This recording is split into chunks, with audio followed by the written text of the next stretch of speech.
சமீபத்தில் நம்முடைய பிஜேபி ஒரு இன்டர்னல் மீட்டிங்ல நாங்கெல்லாம் பேசிக் கொண்டிருக்கும் பொழுது நான் சொன்னேன், இந்த திமுகவை வீழ்த்துவது மிக மிக எளிமையான வேலை. காரணம் என்னவென்றால், கூர்ந்து பார்த்தீங்கன்னா டிஎம்கே என்பது நத்திங் பட் காம்பினேஷன் ஆஃப் சக்கரவியூ. ஒரு சக்கரவியூ உருவாக்கி வைத்திருக்கின்றார்கள். அந்த சக்கரவியூ சரியா எக்ஸ்பிளைன் பண்ணணும் அப்படின்னா, டிஎம்கே அப்படிங்கிறது சென்ட்ரல் இருக்கக்கூடிய ஒரு கட்சி, ஒரு குடும்பம், ஒரு ஃபேமிலி இருக்காங்க.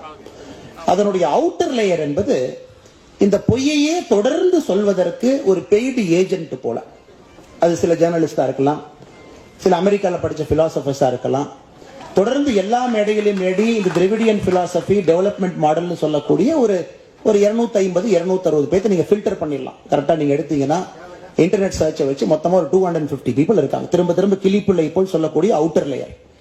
அதை அந்த வெங்காயத்தை உரிக்கிற மாதிரி, பெரிய வெங்காயத்தை உரிக்கிற மாதிரி ஒரு லெவல் உரிச்சிட்டு உள்ள போனீங்க அப்படின்னா, அடுத்த லேயர் போனீங்கன்னா that is called the attack layer. First அவங்களே சொல்ற அகாடமிக் லேயர் உரிச்சிட்டீங்கன்னா உள்ள அட்டாக் லேயர்னு ஒரு லேயரை கட்டியிருக்காங்க. இந்த அட்டாக் லேயர் ரொம்ப இன்ட்ரெஸ்டிங்கான ஒரு லேயர். யாராச்சும் சிவிலைஸ்டா ஒரு டிபேட்டை கொண்டு வந்தாங்கன்னா ஃபர்ஸ்ட் நீ கெட்ட வார்த்தையை பயன்படுத்திட்டு சும்மா இருந்துக்க அப்படிங்கிற ஒரு அட்டாக் லேயர். அதாவது ஆபாசமான தரம் குறைந்த ஒரு வார்த்தை, ஜாதியை சொல்லி மதத்தை சொல்லி திட்டிட்டு நீ கம்முன்னு இருந்துக்க, அவங்க நம்மகிட்ட பேச மாட்டாங்க அப்படிங்கிறது தான் தமிழ்நாட்டில் பல காலமாக இருக்கக்கூடிய அட்டாக் லேயர்.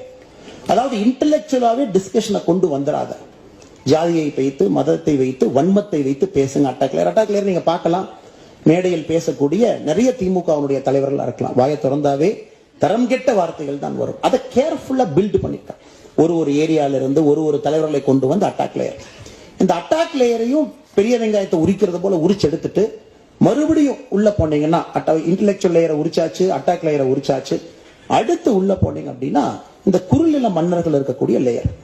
அதாவது 1967 இருந்து கேர்ஃபுல்லா அங்கங்க குறுநில மன்னர்களை வளர்த்து விட்டு, இந்த ஏரியா நேர்ந்து விட்ட மாதிரி நீ பாத்துக்க, இந்த ஏரியா நீ பாத்துக்க, யாரும் வராம பாத்துக்க, திருச்சிக்கு ஒருத்தர், கோயம்புத்தூருக்கு ஒருத்தர், விழுப்புரத்துக்கு ஒருத்தர், இந்த மாதிரி குறுநில மன்னர்கள் அமர்ந்திருப்பாங்க.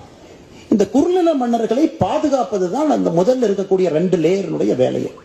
இன்டெலெக்சுவல் சோகால்ட் இன்டெலெக்சுவல் லேயரோ அட்டாக் அண்ட் அபியூஸ் லேயரோ இந்த குறுநில மன்னர்களை பாதுகாக்க. இந்த குறுநில மன்னர்கள் எந்த டிவி டிபேட்லயும் மாட்டிக்கூடாது, எங்கேயுமே வாய் திறந்து அவங்க இக்னோரன்ஸை காட்டிடக்கூடாது, எந்த மைக்கிலையும் பேசி எனக்கு ஒண்ணுமே தெரியாதுன்னு சொல்லிடக்கூடாது. இப்ப தமிழகத்தில் இருக்கக்கூடிய பாதி குறுநில மன்னர் அமைச்சர்கள் பாத்தீங்கன்னா இந்த 3வது லேயராக கிட்டத்தட்ட ஒரு 40 ஆண்டுகளாக ப்ரொடெக்ட் செய்யப்பட்டு கொண்டு வந்திருக்கு. ஆனா இப்ப எதற்காக ஒரு அமைச்சரும் மாட்டிக்கிட்டு முடிக்கிறாங்கன்னு பாருங்க. ஏன்னா இவங்க எல்லாமே ரொம்ப காலமாக பாதுகாக்கப்பட்ட அமைச்சர்கள். அண்ணன் KN நேரு ஆரம்பித்து தங்கம் தென்னரசு அவர்கள் வரை பாத்தீங்கன்னா இப்ப திடீர்னு நேற்று ஒரு பெரிய டிபேட், நீங்க தமிழ் தாயில போட்டீங்க அப்படின்னு. ஆமாங்கன்னா அதுக்கு தான் நாங்க ட்ராப் வச்சோம்.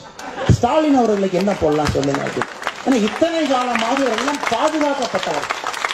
இப்ப இந்த சோசியல் மீடியா ஒரு right wing ecosystem built ஆகி, குறிப்பாக இங்க இருக்கக்கூடிய தலைவர்கள் எழுத்து மூலமாக நீங்க அடிக்க ஆரம்பிச்சோன்னே முதல் 2 லேயர் உரிச்சு எடுத்தாச்சு.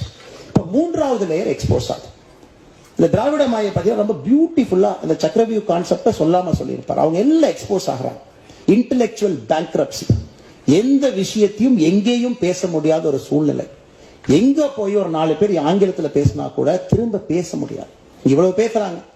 எந்த ஒரு IAS அதிகாரிகளோ IPS அதிகாரிகளோ நீங்க டெல்லி போய் தமிழ்நாட்டுக்கு கொண்டு வாங்கிட்டு வாங்கன்னா, தமிழகத்தில் இருக்கக்கூடிய 90% அமைச்சர்கள் இங்க நம்ம பிளைட்டை ஏத்தி விட்டா ஏறுவாங்களே தவிர சொந்தமா ஏறக்கூட முடியாத நிலைமையில தான் இருக்காங்க. ஏன்னா ஆங்கிலத்தில் படிச்சு பேசி ஏறணும். டெல்லியில போய் இறங்கினதுக்கு அப்புறம் அபிஷியல் கார் ஏறி போயிடுறாங்க. அங்கேயும் பாத்தீங்கன்னா ஒரு டிரைவர்கிட்ட ஹிந்தியில பேசி, தம்பி நார்த் பிளாக் இங்க கூட்டிட்டு போப்பாங்க. அதனால அவங்களுடைய அலுவலகத்தில் இருக்கக்கூடிய அதிகாரிகளை எடுத்து விட்டு நீங்களாக தனியாக டெல்லி சென்று தமிழகத்திற்கு ₹1 வாங்கிட்டு வாங்கன்னா 90% அமைச்சர்களால் முடியாது. 3rd layer.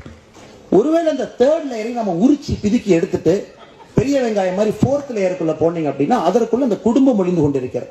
ஏன்னா அந்த குடும்பத்தை பாதுகாப்பது இந்த குறுநில மன்னர்களுடைய வேலை. குடும்பம் அங்கங்க. இந்த குடும்பம் பாத்தீங்கன்னா இந்த திராவிடியன் மாயை பிலாசபிக்கு தினமும் கூட ஒரு வாழுகின்ற உதாரணமாக இருக்கின்றார்கள்.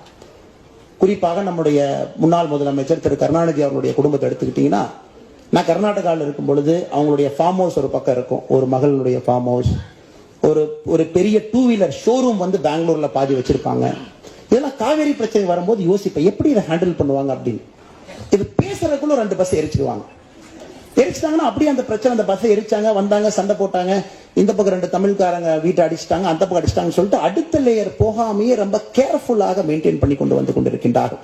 அதை பார்த்தீங்கன்னா அவங்களுடைய பிசினஸ் கன்சர்னோ, அவங்க நடத்துகின்ற நிறுவனங்களோ, அவங்களுக்கு வெளியே இருக்கக்கூடிய டைப்போ, இன்டர்நேஷனல் லெவல்ல இப்ப அவங்க ஆரம்பித்திருக்கக்கூடிய மணி லாண்டரிங்கோ, இதெல்லாமே பாத்தீங்கன்னா அந்த 4வது லேயராக உள்ளே ஒளிந்து கொண்டிருக்கக்கூடிய லேயர். அதையும் உரிச்சு எடுத்துட்டீங்க அப்படின்னா உள்ள வந்து கோபாலபுரம் அமர்ந்திருக்கிறது. அந்த கோபாலபுரத்தை அந்த பெரிய வெங்காயத்தை உரிச்சிட்டீங்கன்னா உள்ள ஒண்ணுமே இல்லைங்க. பெரிய வெங்காயத்தை உரிச்சதுக்கு அப்புறம் உள்ள இருக்கிற சின்ன வெங்காயத்தை வச்சு எப்படி சாப்பிட முடியும்? வெங்காயத்தினுடைய சுவையே அந்த அனைத்து லேயர் தான். அதுதான் அவர்களுடையது. ஆனால் இதை நமக்கு சரியான முறையில் சொல்வதற்கு பல காலகட்டத்தில் நிறைய நண்பர்கள் நமக்கு தேவைப்பட்டிருக்கின்றார்கள். அந்தந்த காலகட்டத்தில் உறக்கமாக சொல்லி இதுதான், இதுல ஒண்ணுமே இல்லை, இது ஒரு மாயை, இதை வைத்துக் கொண்டு ஒரு திருவிளையாடல் போல் விளையாண்டு கொண்டிருக்கின்றார்கள். சரியான முறையில் அதை அடிச்சீங்கன்னா அது இருக்காது. அதை வந்து நம்முடைய சுப்பு அண்ணன் அவர்கள் மிக சிறப்பாக இந்த பணியை செய்திருக்கின்றார்கள். அது தமிழ்ல படிச்சீங்கன்னா